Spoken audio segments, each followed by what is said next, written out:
Mi se nalazimo na mjestu gdje zastaje dah, od lepote, od vazduha, od divljine. Pogledajte okolo.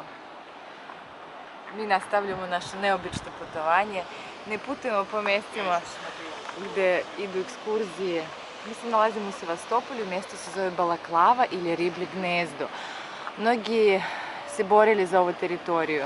Ispred nas je tvrđava koju su napravili Karaime. Poslije ovdje vladala Osmanska imperija.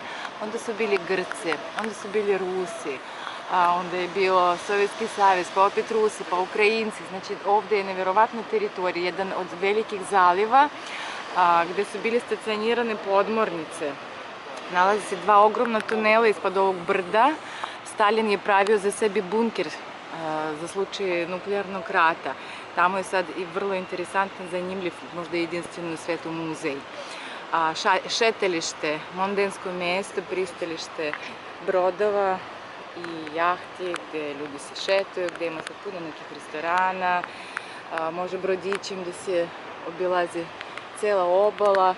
Iza ćoška, tamo sa te strane, sa desne se nalazi jedna teritorija koja se zove Izgubljeni svet, koje zaista liči na rajsko mjesto za odmor, za uživanje.